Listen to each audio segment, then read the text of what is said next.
Buenos días, profesora. Sí, Buenos días. Se me olvidó comentarles, la clase va a ser siempre 11:10. Yo puse 11 cuando hice la programación para no buscarle los 10, pero vamos a empezar siempre 11:10. Ahorita ya son 11:15. Estaba yo en otra sesión que duró más. Bueno, para no perder tiempo, vamos a empezar. Bienvenidos a este curso de Geografía Política. No sé si son exactamente los mismos de Geografía Económica, probablemente sí.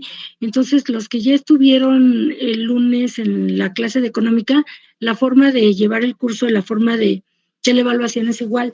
De todas maneras, la voy a repetir por si hubiera alumnos que están en otro grupo de los que yo no soy profesora de Geografía Económica. Vamos a trabajar en sistema híbrido, es decir, algunas clases sincrónicas como esta y otras, la mayoría, en forma sincrónica a través de la plataforma Moodle en mi curso de mi aula virtual. De las 5 unidades que están contempladas para geografía política, de cada una voy a tener una sesión presencial de arranque y una de cierre. En la primera, como la de hoy, para ver los aspectos generales de la unidad y del curso, y en la de cierre para resolver dudas y para dar un enfoque de los textos que están en la plataforma. La forma de evaluar es igual a la de siempre, 3 exámenes, uno para cada parcial, pero a diferencia de la situación que se da en presencial, en esta yo no voy a hacer un examen, sino que voy a realizar un trabajo colaborativo que van a trabajar en forma pues grupal y que contiene todos los aspectos que se tendrían que llevar en la evaluación correspondiente al parcial que se esté evaluando. La calificación para exentar es 8. Yo en forma presencial exento con 9, pero en esta ocasión, desde el año pasado, dadas las circunstancias de que no todos tienen las mismas oportunidades con respecto a la tecnología y que pudieran tener problemas para accesar al curso o en su defecto para poder revisar los documentos, entonces va a ser de 8. No les pido yo ningún material, porque el material que yo subí a la plataforma son contenidos geográficos que yo ya preparé desde el año pasado y que considero que funcionan y que sirven para llevar a cabo el conocimiento de cada unidad. Y con respecto a los apuntes, que es algo que a mí me preguntan, pues los apuntes son suyos, ustedes pueden, yo no los reviso nunca apuntes, entonces ustedes pueden hacerlos en donde quieran, en el cuaderno, en las hojas, en un documento de Word, donde ustedes quieran llevar los apuntes, porque los apuntes son para ustedes. No sé si tengan alguna pregunta.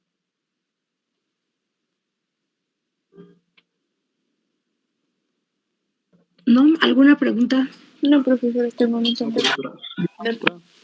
Bueno, antes de ponerles la presentación, por si los que no me conocen, si hubiera algún alumno, yo me llamo Dulce Olivia González Pérez, soy profesora de la Escuela Nacional Preparatoria desde el año 2000, que ingresé cuando se hizo el ajuste en la programación de asignaturas optativas y que entró la geografía política ya como una más de las ciencias geográficas. Mi formación soy licenciada en geografía y soy maestra en ciencias políticas. Entonces, voy a poner la presentación.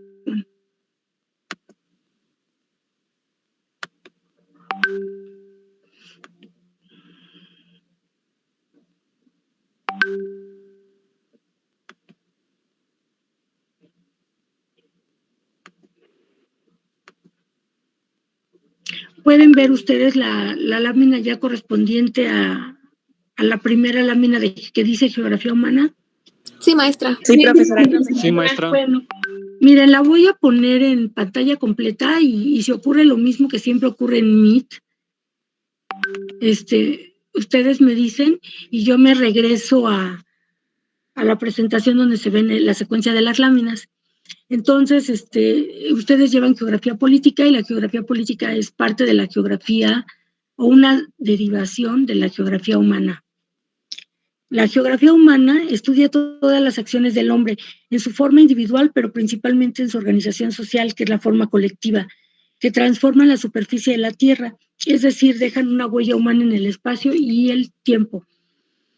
¿Por qué les digo en forma colectiva? Porque pues en el área que ustedes están, área 3, todo lo que ven es ciencia social, pero no todo se va a ver desde el enfoque colectivo.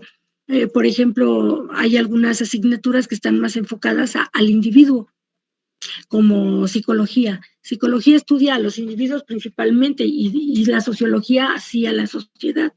El derecho da pautas para la convivencia social, pero la sanción no es a nivel colectiva, sino a nivel social.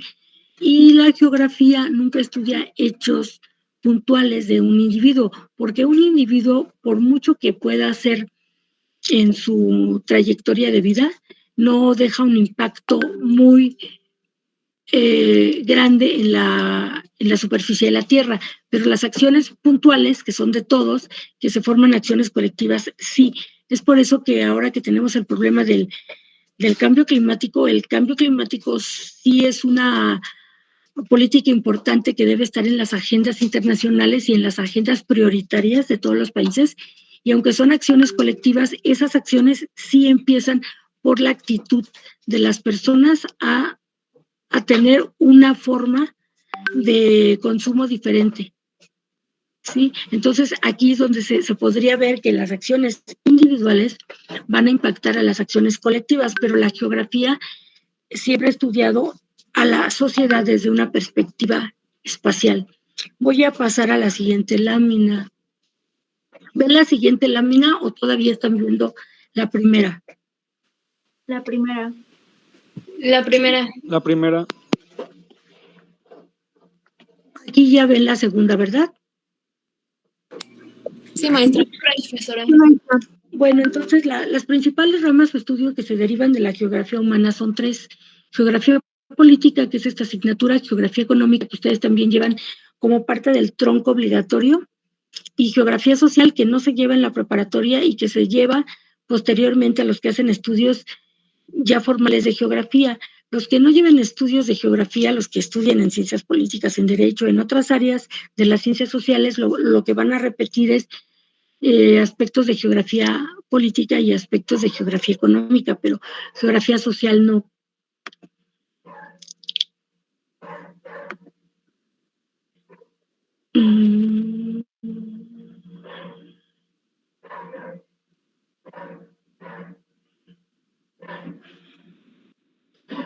Permítanme, ahorita no sé qué está cargando y no me deja pasar a la siguiente lámina.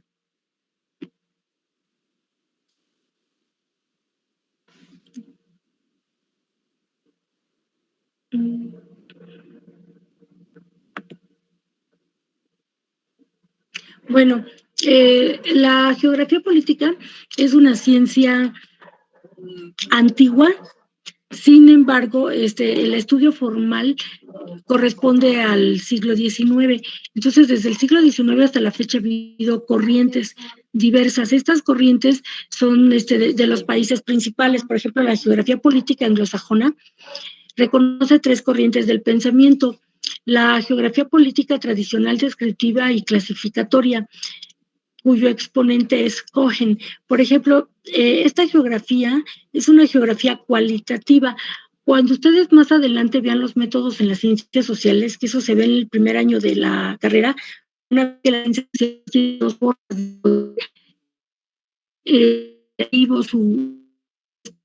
desde el conocimiento cuantitativo, que es el que se más a las ciencias duras y que va a ser a través de los modelos estadísticos, y desde los modelos cualitativos, en donde está la entrevista, el estudio de caso, el trabajo de campo. Entonces, esta geografía del siglo XIX, que surge en Reino Unido, es una geografía muy tradicional.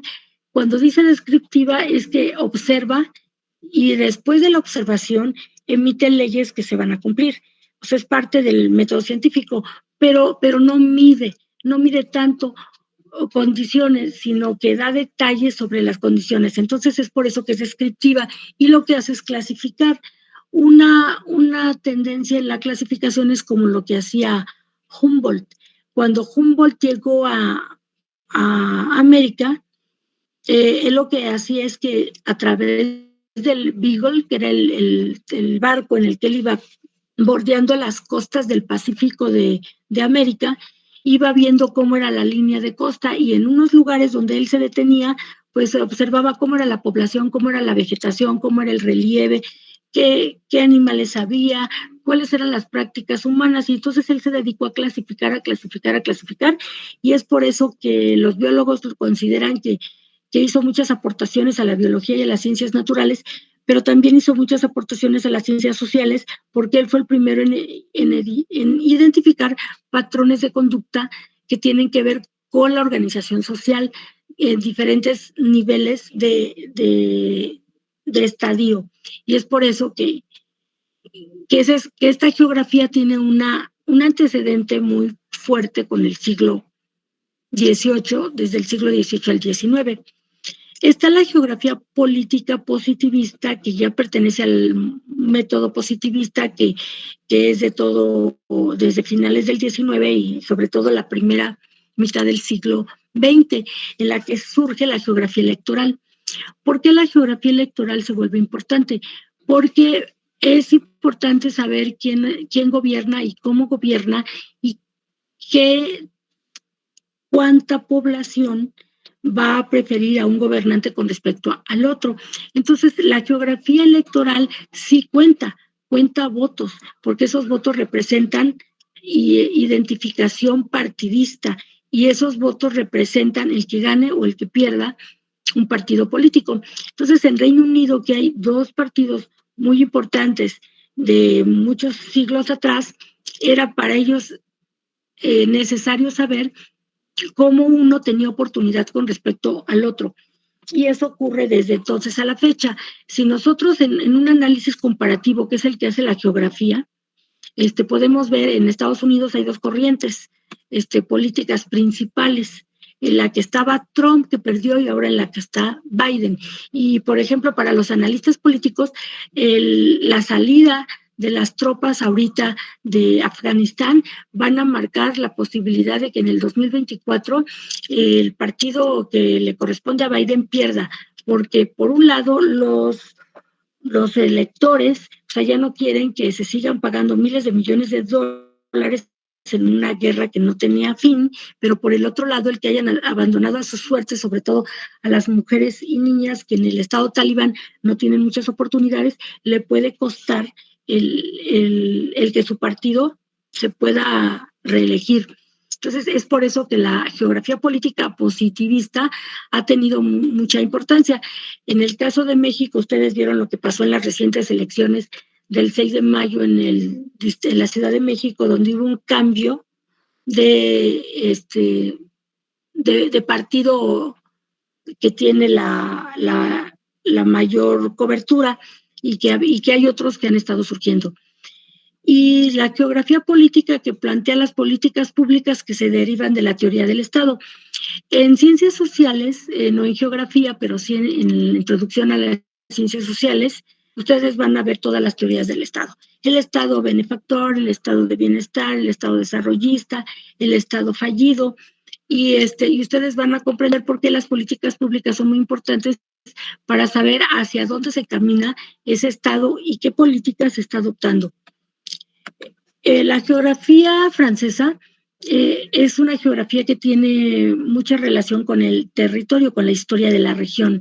Entonces tenemos una geografía política de Marton, que ustedes lo vieron en cuarto, dentro de las corrientes del pensamiento, que para él era importante las fronteras.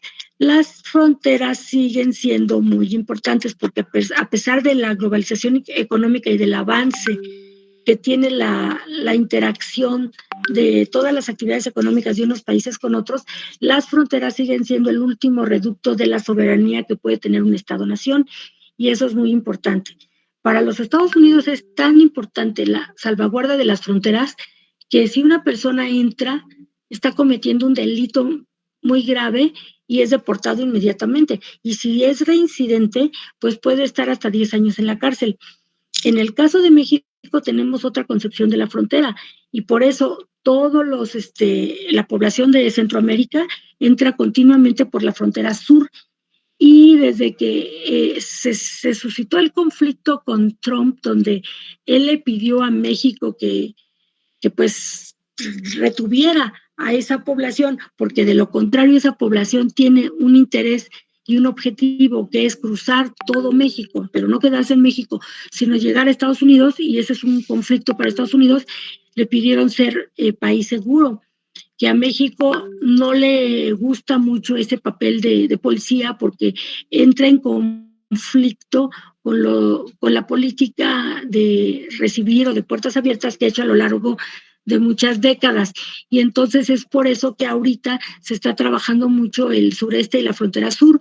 Si ustedes ven las noticias, que es importante que las lean para esta asignatura, el licenciado Ebrard ya dijo que el 9 de septiembre va a ir a una reunión de alto nivel con los Estados Unidos, donde van a crear condiciones para retener a la población centroamericana en Centroamérica y en el sur de México, y se van a dar políticas para la cooperación internacional del desarrollo. Es decir, que Estados Unidos va a aportar dinero, México va a aportar el territorio y conocimiento técnico, y se va a generar trabajo y oportunidades para que esa población que tiene que migrar forzosamente debido a las condiciones de pobreza del modelo económico fallido o de las condiciones políticas, no quieran ir a Estados Unidos. Entonces, pero esta geografía de salvaguardar las políticas, pues no es de ahorita. Aquí lo podemos ver que viene siendo una política muy importante en la Unión Europea y que después va a llegar a América. Está la geografía política regional de Paul Claval, que es una persona que le dio mucha importancia a la región. La región no nada más es el lugar donde vivimos, donde vivieron y nacieron nuestros padres, donde tenemos una relación con la tierra, con el modo de producción, y donde se establece un tejido social. Es por eso que las personas pueden irse muchos años a otro país, pero siempre quieren regresar al lugar donde nacieron y donde se establece una relación afectiva con la historia y con el lugar. Está la geografía política, que explica el espacio y poder en la organización del territorio, que esa es una de la segunda mitad del siglo XX, con un geógrafo que se llama David Harvey, entre otros muchos que hay, pero este es uno de los principales, de los referentes, que es un neomarxista del siglo XX, y donde él está en contra del modelo imperialista y después del modelo neoliberal, donde él considera que el territorio no es de los que vienen y lo conquistan, sino de los que nacieron en ese lugar. Entonces, los territorios deberían de ser de los pueblos originarios y no de los extranjeros. Y hay una política muy fuerte de rechazo y un proceso de resistencia también muy fuerte.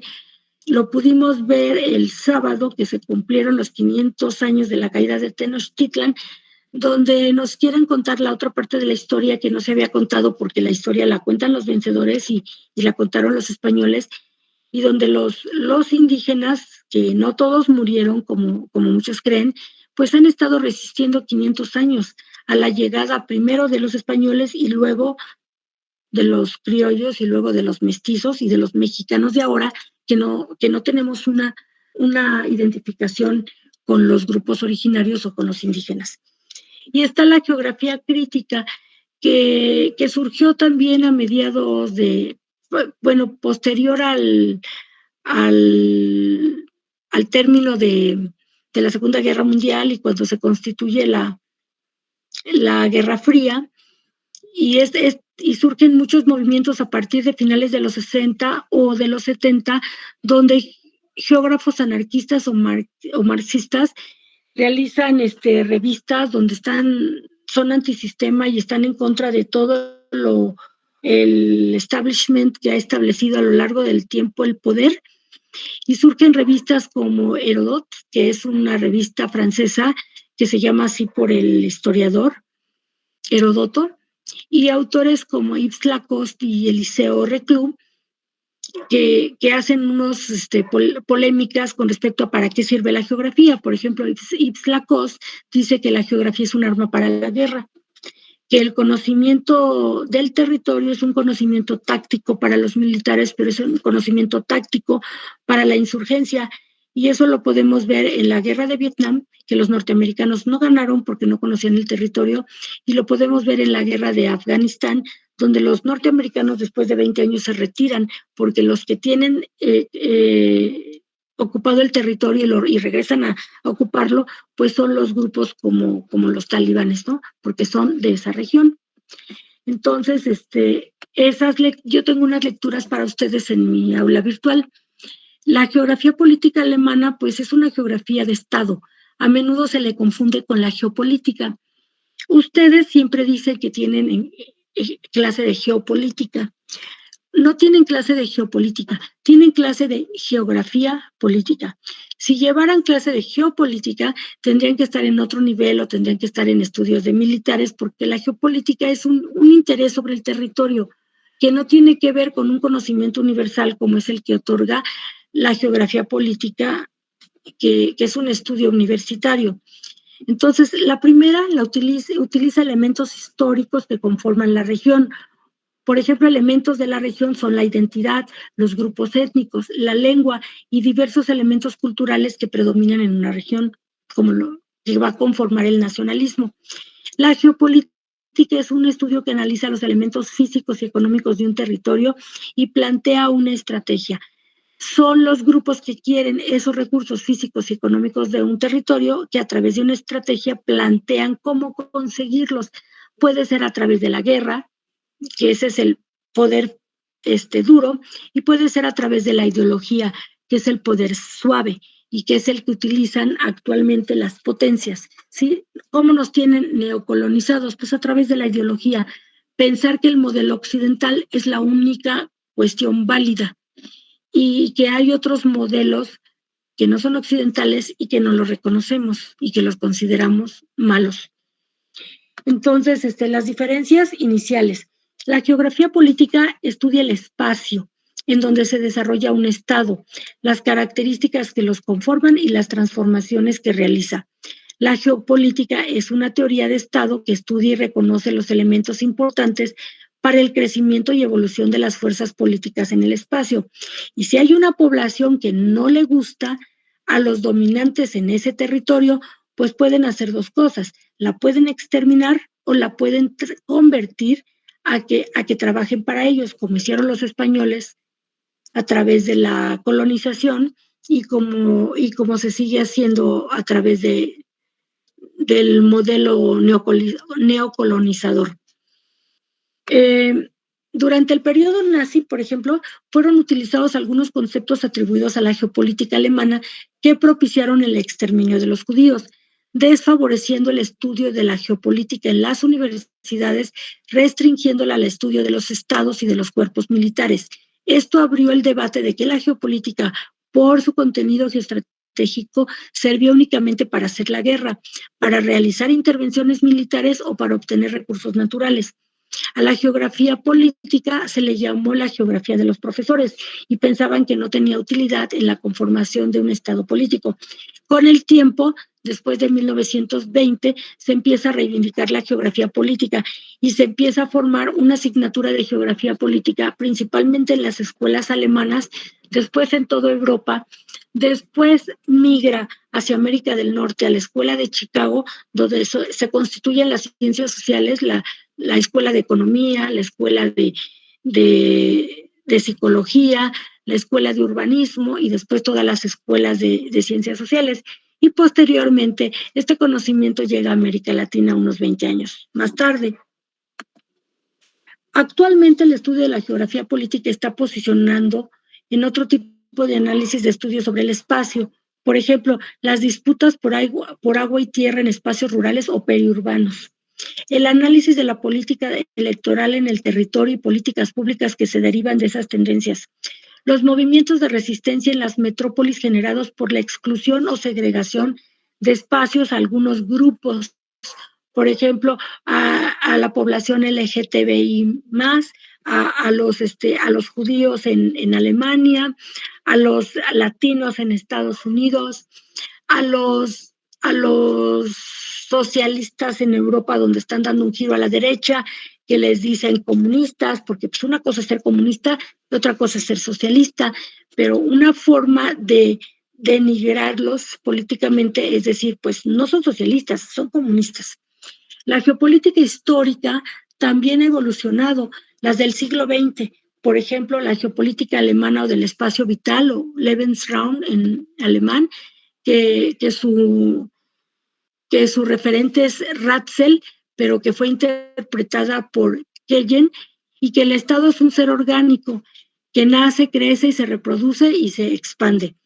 La geopolítica inglesa del corazón de la tierra, Heartland, de Halford Mackinder, que fue un almirante, quien conquista Eurasia, conquista el espacio, porque en Eurasia, que es donde hoy está posicionada Rusia, es donde hay los mayores recursos minerales y metales que en ese momento del despegue del modelo capitalista se necesitaba. Y 3, la geopolítica norteamericana o del mar de Alfred Mahan, que promovió la expansión de la marina mercante y la colonización del Océano Pacífico. En el caso de México, nosotros deberíamos de tener una política de los mares, porque tenemos 11,000 kilómetros lineales del litoral, pero no se le ha dado importancia a la conquista de los espacios marítimos. Y es por eso que llegan barcos camaroneros de Japón y de muchas partes del mundo, y en nuestra franja económica, ellos hacen capturas que nosotros no podemos hacer porque ni tenemos legislación adecuada, ni tenemos forma de hacer producir con tecnología esas zonas. Entonces estamos como que atrás. La geopolítica persigue sus intereses a través de las relaciones diplomáticas. Todos los que van a estudiar, por ejemplo, relaciones internacionales, van a estudiar mucho la geopolítica, porque la geopolítica ahora ya no se va a llevar hasta la guerra, se tiene que tratar a través de los acuerdos internacionales y de la diplomacia para evitar y para que el fin ulterior pues sea la guerra. La estudian en ciencias políticas, pero la transformación de los espacios siempre se va a dar desde la geografía política. Ejemplos, la nueva ruta de la seda marítima y terrestre es un megaproyecto que surgió en Asia, que se llama la nueva ruta de la seda porque tiene puntos de similitud entre la antigua ruta de la seda y lo que está tratando de hacer es conquistar el mercado europeo, que es un mercado potencial, que dejen de comprarle a Estados Unidos y que entonces le compren a China. ¿Y qué es lo que está haciendo? Lo vamos a ver posteriormente. Está comprando todos los puertos, los está administrando la entrada a Europa desde Asia, desde Grecia y hasta todo alrededor de Europa, para que ellos sean los únicos que puedan controlar este volumen de comercio por vía marítima y por vía terrestre, lo que posicionaría a China en la megapotencia del siglo XXI.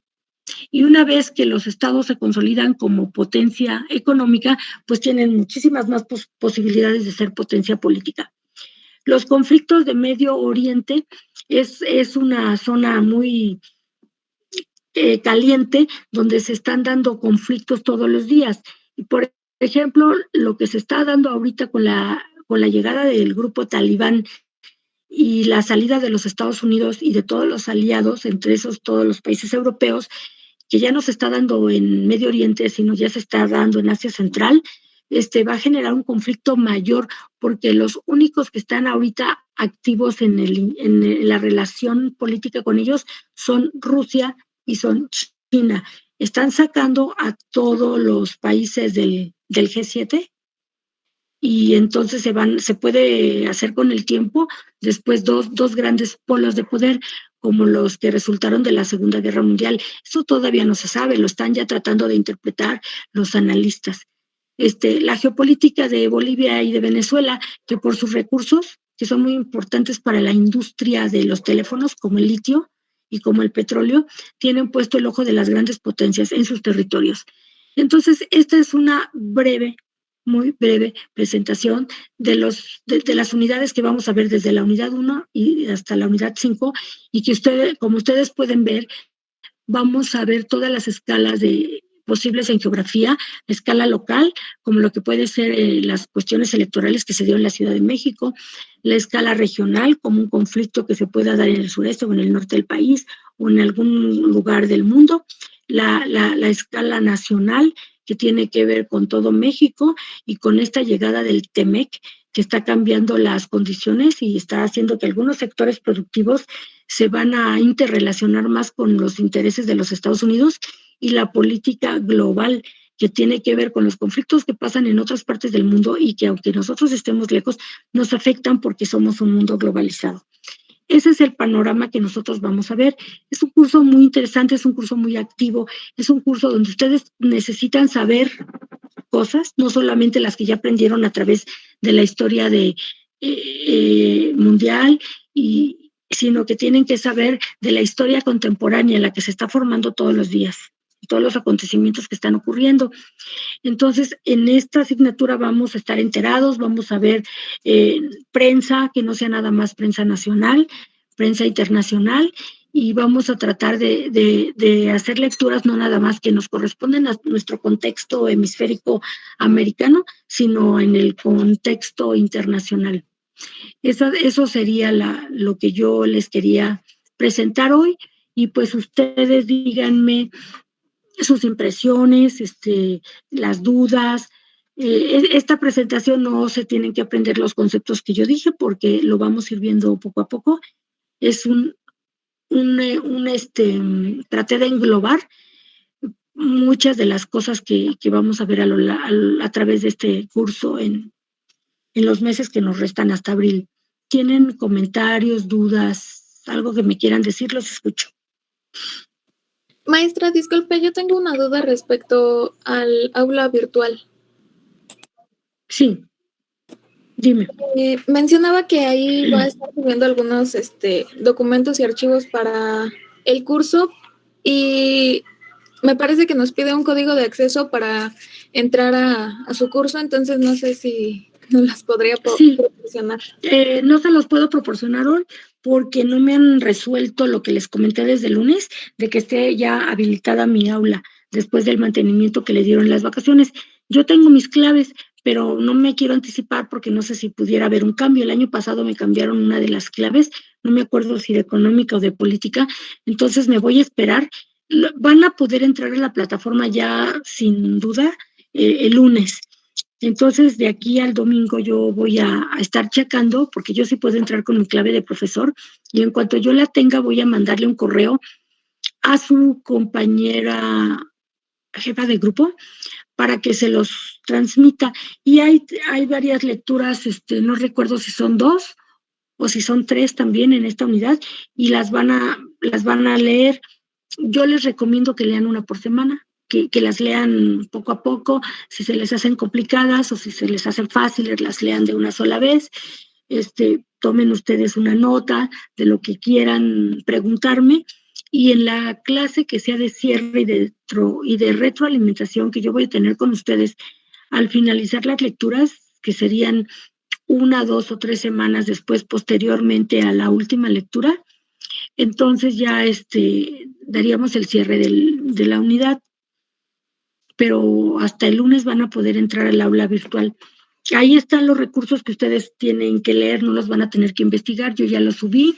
Son investigaciones geográficas contemporáneas, tanto del Instituto de Geografía como de algunos reservorios importantes como la CEPAL y como algunos estudios especializados en geografía política, y entonces no necesitan ver información en otro lado, a menos que ustedes tuvieran inquietud por algún tema y quisieran leer algo de otra fuente.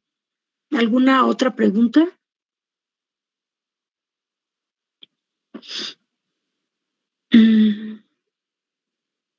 ¿Nadie? Creo que no, profesora. No, profesora. Bueno, pues entonces dejaríamos aquí la clase. Nada más me gustaría comentarles, ¿ahorita hay algún alumno o alumna que no sea del 9 original? sea, que esté tomando la optativa del 8 o del... Yo soy del 608. Yo. Y ya ustedes ya están en el grupo de WhatsApp o de Facebook con sus compañeros del 9. No. Bueno, yo de WhatsApp nada más. Bueno, ¿y quién más me dijo? Yo también Yo- estoy yo- nada más en el de WhatsApp. Sí, yo también. A Mariana. Bueno, yo le voy a pedir ahorita a la jefa de grupo que los incluya en donde les da la información de geografía política. No sé si sea de Facebook o si sea de WhatsApp, que los incluya para que ustedes estén enterados de cualquier situación que tengamos. Y en ese grupo es de ustedes, en ese grupo yo no tengo que estar, porque ustedes tienen que hacer todos sus comentarios que gusten y sobre todo cuando se pongan de acuerdo para los equipos. Ahorita tengo 53 alumnos, pero yo recuerdo que en la lista son más de 60. De todas maneras, todavía no tenemos posibilidad de saber cuántos alumnos van a quedar en este grupo de geografía política, porque no ha terminado el proceso de altas y bajas. Hasta que termine el proceso de altas y bajas, que es creo la primera semana de septiembre, es que yo podré ver en SIJO cuántos alumnos tengo. Entonces, dependiendo del número de alumnos ya establecido, es que yo les voy a pedir que ustedes hagan la división para que puedan trabajar en equipos. Pero hasta entonces, ahorita todavía no están en equipo y de todas maneras no va a haber otra sesión sincrónica, porque la siguiente sesión sincrónica yo la tengo agendada al término de la última lectura, todavía no hacen la primera, entonces probablemente va a ser cerca del parcial y en el parcial yo les voy a mandar la lista de cotejo igual a un correo a su compañera jefa de grupo para que todos lo puedan tener en sus grupos de geografía política y puedan ver cuáles son las condiciones de la evaluación.